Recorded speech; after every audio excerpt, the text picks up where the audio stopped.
ஸ்ரீமதே ராமானுஜாய நமஹ. ஹரே ராம ராம ராம ஹரே ஹரே, ஹரே கிருஷ்ண கிருஷ்ண கிருஷ்ண ஹரே ஹரே. ஒருத்தங்க கேட்டிருந்தாங்க, இந்த மாதிரி ஆன்மீக வாழ்க்கைக்கு ஏற்ற மாதிரி என்ன லைஃப் ஸ்டைல் நம்ம வாழணும், என்ன சேஞ்சஸ் கொண்டு வரலாம் அப்படின்ட்டு என்னை கேட்டிருந்தாங்க. ஸோ அதனால தான் இந்த டாபிக் சூஸ் பண்ணேன். ஸோ இன்றைக்கி நான் என்ன சொல்ல போகிறேன்னா, என்னோடய வாழ்க்கையில் நான் என்னென்னலாம் பண்ணேன், அது ஒரு உதவியாக இருந்தது என்னோடய ஆன்மீக வளர்ச்சிக்கு, அதை தான் நான் சொல்ல போகிறேன். ஸோ சில பேர் ஆல்ரெடி அதை ஃபாலோ பண்ணி இருக்கலாம், பண்ணிகிட்ருக்கலாம். ஸோ எது எது உங்களுக்கு அப்ளிகபிளோ அதை மட்டும் எடுத்துக்கோங்க.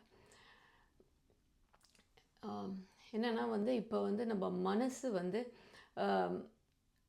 மனசு நம்ம நான் ஏற்கனவே சொல்லியிருக்கேன் அந்த மனசை பற்றி நிறைய. ஸோ நம்ம ஏன் இந்த ஸ்பிரிச்சுவல் ப்ராக்டிசஸ், இப்போ இந்த நாம ஜபம், ஸ்ரவணம், அப்புறம் நம்ம பூஜை, இதெல்லாம் எதுக்கு பண்ணுறோம், பாராயணம் எல்லாம் எதுக்கு பண்ணுறோன்னா, ஒரே பர்பஸ், அந்த மனசை அடக்கி, அந்த மனசை அடங்குனா நம்மளோட உண்மையான ஸ்வரூபம், நம்ம யார், நம்ம ஆத்மா, நம்மளுக்கும் பகவானுக்கும் இருக்கிற ரிலேஷன்ஷிப் அப்படிங்கிற புரிஞ்சுக்கிறதுக்கு தான், அதுக்கு தான் நம்ம இதெல்லாம் பண்ணுறோம். அந்த மனசுங்கிறது ஒரு திரை, நம்மளை பகவான்கிட்டேருந்து பிரித்து வச்சுருக்கு. அதுதான் நம்மளை மாயையில் மாட்டி பிரித்து வச்சுருக்கு. ஸோ இந்த ப்ராக்டிசஸ் இதெல்லாம் பண்ண அது தானாக அடங்குனா அப்போ நம்ம உண்மை புரிஞ்சுப்போம், நம்மளை பற்றிய உண்மை.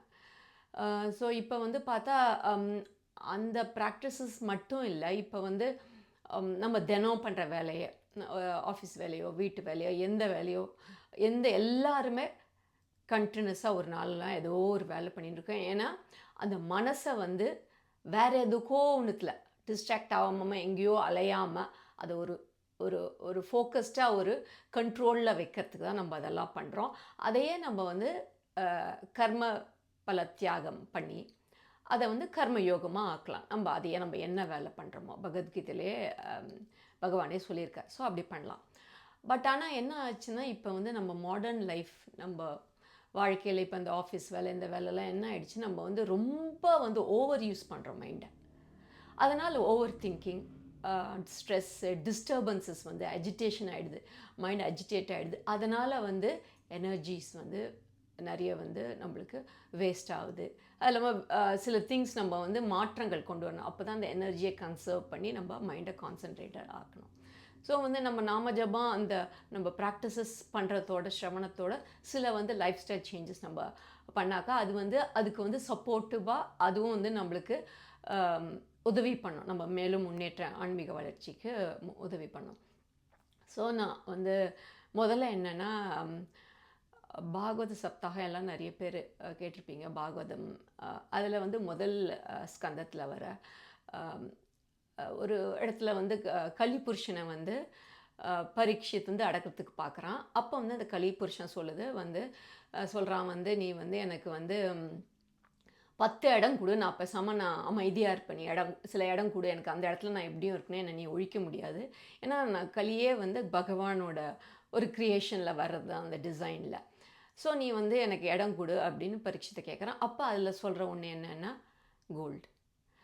ஸோ கோல்டு மட்டும் இல்லை, இந்த காலத்துக்கு அதோடு சேர்ந்து ப்ராப்பர்ட்டி சேர்க்கறது, இது ரெண்டுமே பெரிய இல்யூஷன், பெரிய மாயை தான் இது.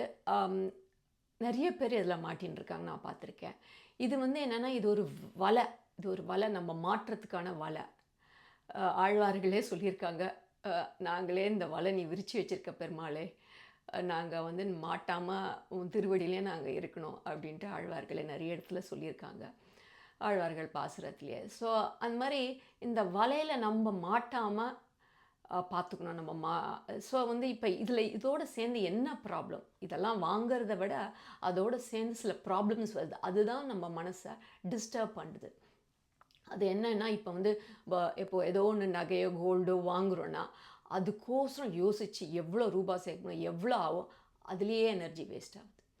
அப்புறம் அது வாங்கினதுக்கப்புறம் அதை பாதுகாக்கணுமே, அதை வீட்டில் வச்சுக்க முடியாது, அதை போய் லாக்கரில் வைக்கணும், அது அப்பப்போ எடுத்துகிட்டு வரணும், அப்பப்போ எடுத்துன்னு போய் வைக்கணும், இங்கெல்லாம் எனர்ஜி வேஸ்ட் ஆகுது. இது இது.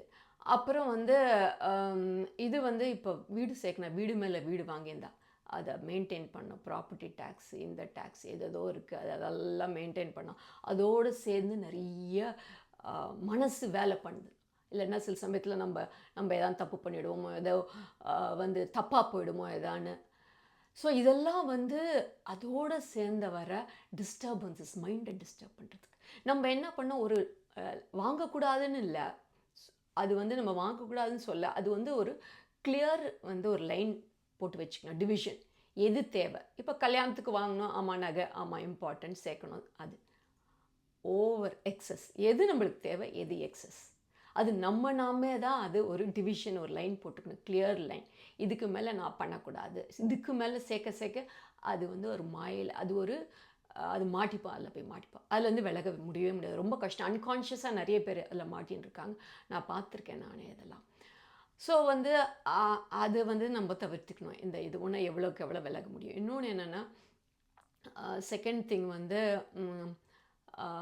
சாப்பாடு, அது வந்து ரிஜிடாக வச்சுக்கூடாது. இது கூட இதுதான் இருக்கணும், இப்படி தான் சாப்பிடணும், 3 வேளை கரெக்டாக இருக்கணும், ஃப்ளெக்சிபிளாக இருக்கணும். ஏதோ ஒன்று, ஒரு நாளைக்கு ரொம்ப நல்லா சாப்பிட்டோன்னா மறுநாளைக்கு ஒரு சிம்பிள் சாப்பாடு. 3 வேளை சாப்பிடணும் அதெல்லாம் ஒன்றும் இல்லை. மத்தியானம் நல்லா சாப்பிடணும், ராத்திரி சாப்பிடாம படுத்துக்கலாம், ஒரு பழத்தை சாப்பிட்டு சிம்பிளாக வச்சுங்க. ஏன்னா கம்மியாக சாப்பிட்றது கூட ரொம்ப நல்லது, உடம்புக்கு நல்லது, ஆன்மீக வளர்ச்சிக்கும் ரொம்ப நல்லது. இந்த ரிஜிடிட்டி மட்டும் வச்சுக்கூடாது. அது வந்து ஒரு பெரிய டிஸ்டர்பன்ஸ் மைண்டுக்கு, சாப்பாட்டு விஷயத்தில். அது வந்து யோசிச்சுக்கினே இருக்கும், இப்படி இருந்தால் தான் நான் சாப்பிடுவேன், இப்படி இருந்தால் தான் கரெக்டாக, இது கூட இது காம்பினேஷன் இருக்கணும். இதெல்லாம் வந்து ரிஜிடிட்டி. இதிலெல்லாம் நம்ம வந்து ஃப்ளெக்சிபிளாக இருக்கணும். நியூட்ரிஷியஸ், நம்மளுக்கு தேவை, நம்ம எனர்ஜி, அதுக்கு நம்மளுக்கு சாப்பிடணும். அந்த மாதிரி ஒரு மைண்ட் செட்டப் வச்சுக்கணும் சாப்பாட்டுக்கு. அப்புறம் வந்து இன்னொன்று என்னென்னா, 3வது என்னென்னா நான் சொல்ல நினச்சேன்னா, அது முக்கியமானது வந்து இப்போ அஷ்டாங்க யோகாவில் வந்து யமாஸில் வருது. அது முக்கியமான ஒரு டிசிப்ளின், ஒரு நம்ம டெவலப் ஒரு வேல்யூ நம்மளது லைஃப்பில். அப்பரிக்கிரகான்னு பேர். அது அப்பரிக்கிரகானா நம்ம வந்து நம்ம மெட்டீரியல் வீட்டில் நிறைய சேர்க்கறது. அது வந்து ஒரு பெரிய நம்மளுக்கு பெரிய தடை நம்ம முன்னேற்றத்துக்கு, ஆன்மீக முன்னேற்றத்துக்கு. அது ஏன்னு சொல்கிறேன், ஏன்னா இப்போ சில நம்ம வந்து வாங்கி வச்சிட்ருப்போம், ஏதோ வாங்கணும்னு தோணி ஏதோ வாங்கி வச்சுருப்போம். இப்போ நம்ம அதை மெயின்டைன் பண்ணணும், அது டஸ்ட்டாக வரும். அதை ஒரு சமயத்தில் நம்மளுக்கு வந்து லைஃப்பில் பல இது வரும் நம்மளுக்கு சுச்சுவேஷன். ஸோ அந்த சமயத்துலையே இல்லை, அது ஒரு நாளுக்கு அப்புறமே அது வந்து நம்மளால் மெயின்டைன் பண்ண முடியாது, அது அப்படியே கிடக்கும். நம்மளுக்கு கவலை வரும், ஐயோ நம்ம வாங்கிட்டோம், நம்ம ஆனால் சரியாக மெயின்டைன் பண்ண மாட்டோமேன்னுட்டு, அந்த மாதிரி ஒரு கவலை. ஸோ அதெல்லாம் மைண்ட் டிஸ்டர்பன்ஸ். இன்னொன்று என்னென்னா, அது உள்ளுக்குள்ளே நம்ம கபர்டுக்குள்ளேயோ எங்கேயோ சேர்த்து நிறைய சாமான் இருக்கும், யூஸே பண்ணாத சாமான் இருக்கும். ஸோ அது நம்மளுக்கு தெரியக்கூட தெரியாது, அது அந்த மாதிரி நிறைய இருக்கும். ஸோ இப்போ என்ன பண்ணோன்னா, இதை வந்து நம்ம வந்து அப்பப்போ கிளியர் பண்ணிகிட்டே இருக்கணும். இதை நான் ரொம்ப ரெகுலராக நான் ஃபாலோ பண்ணுறது. இது எனக்கு வந்து இதில் பல அனுபவங்கள் ஏற்பட்டிருக்கு. என்னென்னா, இந்த காஸ்மிக் எனர்ஜியை வீட்டில் வந்து சேர்க்காமல் இருந்தாலே அந்த காஸ்மிக் எனர்ஜி ஃப்ளோவே வந்து பெட்டராகவும், வைப்ரேஷன் நம்மளது வீட்டோட வைப்ரேஷனாக மாறும், ஒரு அமைதி வரும்.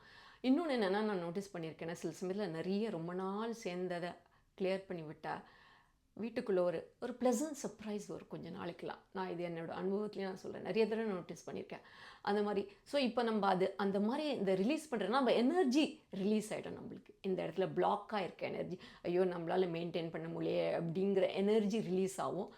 இன்னொருத்தருக்கும் நம்ம அந்த சாமான்களை கொடுத்துறதுனால நம்மளுக்கு அந்த ரிலீஸ் ஆகும், இன்னொருத்தருக்கும் வேறு யாருக்கும் ஒருத்தருக்கும் உதவும். நம்ம யூஸ் பண்ணாமல் இருக்கிறது சிலது நம்மளுக்கு டிஸ்டர்ப் பண்ண, நம்மளால் மெயின்டைன் பண்ண முடியாது. அது ஒரு பெரிய நான் எக்ஸ்பீரியன்ஸ் பண்ணியிருக்கிறது. அது ரொம்ப மனசு நிம்மதியாக இருக்கும் நம்மளுக்கு, அந்த சாமானை நம்ம கொடுத்துட்டாக்க. ஸோ அது வந்து அது ஒன்று இம்பார்ட்டண்ட்டு. அப்புறம் வந்து ஆர்கனைசேஷன். ஸ்ரீ ராமகிருஷ்ண பரமஹம்சரே சொல்லியிருக்கார் அவரோட இதில், நிறைய பேர் கேட்டிருப்பீங்க, இது வந்து அவர் ஒரு கொடை எடுத்தால் கூட அந்த ஒரு கொடையை அதே இடத்துல தான் வைப்பார். ஏன்னா எதுக்குன்னா, இதெல்லாமே இது எல்லாமே மனசு டிஸ்டர்பன்ஸ். அந்த மனசு அந்த சமயத்தில் எனர்ஜி வேஸ்ட், எனர்ஜி ட்ரெயின்.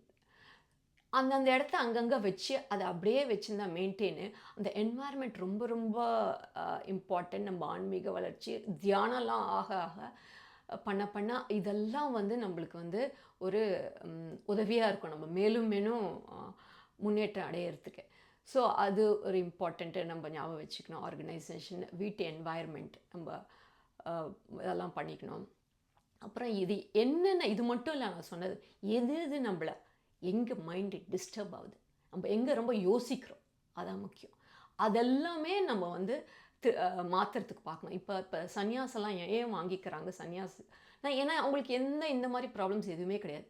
இந்த வீட்டை இப்போ சாமான் சேர்க்கறது, சாப்பாடு ஏதோ யாரோ சாப்பாடு கொடுக்குறாங்க, எங்கேயோ ஒரு ஆசிரமத்தில் இருக்காங்க, எது பற்றியும் யோசனை கிடையாது. 100% கான்சன்ட்ரேட்டட். அவங்க மைண்ட் ஒன்லி பகவான் அடையணும், அது ஆன்மீக முன்னேற்றம். ஸோ அது அவங்களுக்கு நேச்சுரலாக அந்த மாதிரி அவங்க பண்ணிக்கிறாங்க. ஸோ எல்லாருமாலுமே சன்னியாசம் எடுத்துக்க முடியாது. இந்த ஃபேமிலி லைஃப்பில் உயர்ந்த நிலையை அடைய முடியும். அந்த உயர்ந்த நிலையை அடையனா நம்ம சில மாற்றங்களை, லைஃப் ஸ்டைல் மாற்றங்களை பண்ணிக்கணும். சில சாக்ரிஃபைசஸ், சில லெட் கோ பண்ணணும், ரிலீஸ் பண்ணணும். அப்போ தான் நம்ம வந்து அந்த எனர்ஜியெல்லாம் சேர்த்து நம்ம வந்து முன்னேற்றத்துக்கு, அந்த நம்ம ஆன்மீக முன்னேற்றத்துக்கு அந்த எனர்ஜியை யூஸ் பண்ண முடியும். ஸோ இதுதான் நான் சொல்லணும்னு நினச்சது. ஸோ இதோட இன்றைக்கி நான் முடிச்சுக்கிறேன். அடுத்த எபிசோடில் ஒரு புது டாப்பிக்கோடு உங்களை சந்திக்கிறேன். ஹரே கிருஷ்ணா.